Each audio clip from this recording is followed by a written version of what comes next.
Connecting the Dots, Reliving Northwood's History with Carrie Bladorn.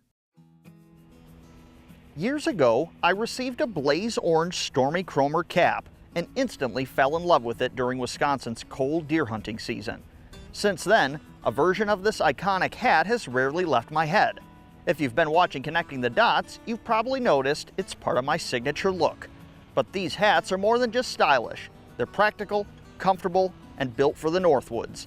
That's why I'm thrilled to share the fascinating history of the Stormy Kromer hat in this episode. In the late 1800s, George Stormy Kromer, a hot-tempered semi-pro baseball player turned team manager in Kaukauna, Wisconsin, fell in love with Ida, a local girl. To win her hand, Ida's father insisted he get a real job. Stormy began working on the Chicago Northwestern Railroad as an engineer, where he needed a hat that stayed on in any weather as he stuck his head out of the locomotive cab.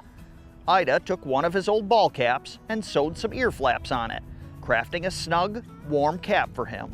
And soon, Stormy's co-workers wanted one too. In 1903, the couple started making the hats at home, and by 1905 they founded the Kromer Cap Company. They later moved production to Milwaukee, selling their caps through the Abercrombie & Fitch catalog. Their blizzard cap became a favorite among railroad workers and outdoorsmen, while another style cap, the welder's cap, gained popularity with welders and pipe fitters for its balloon-top design, which protected the wearer's head from burning sparks. The company was purchased by Dick Grossman in 1964. He kept the office in Milwaukee and moved the factory to Columbus, Wisconsin in 1968, where the welder's cap dominated production, becoming very popular with offshore oil rig workers in the 1980s.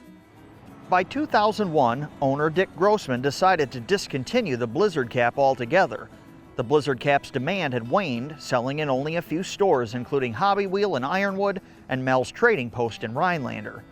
The day that Mark Fitting, owner of Hobby Wheel, learned he could no longer order blizzard caps, he was having lunch at the Pines Cafe in downtown Ironwood. By chance, Bob Jackhort was there having lunch too. Bob owned Jackhort Fabric Products, based in Ironwood. His father, Bob Sr., founded the company in their basement in 1958, initially making deposit bags for regional banks.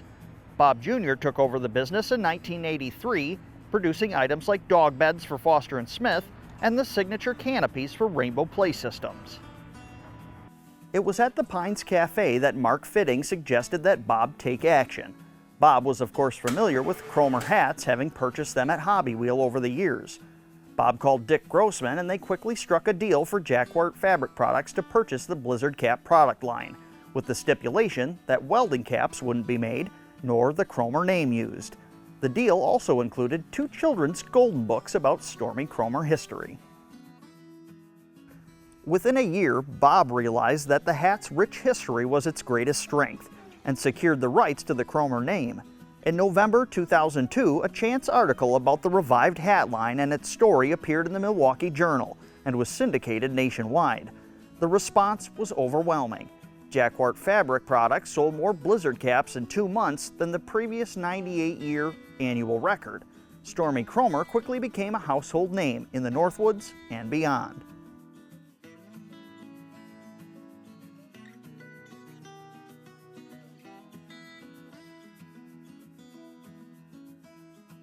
Over the next 20 years, Stormy Kromer became a cornerstone of Jackhort Fabric Products, with Bob's daughters joining the family business.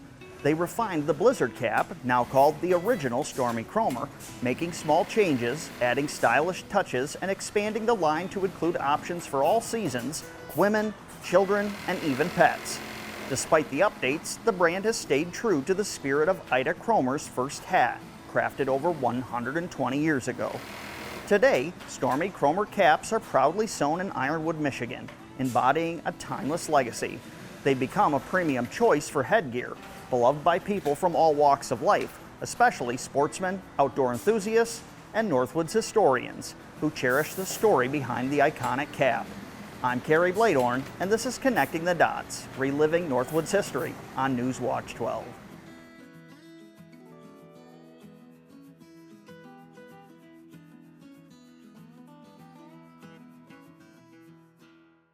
Connecting the Dots, Reliving Northwoods History with Carrie Bladorn.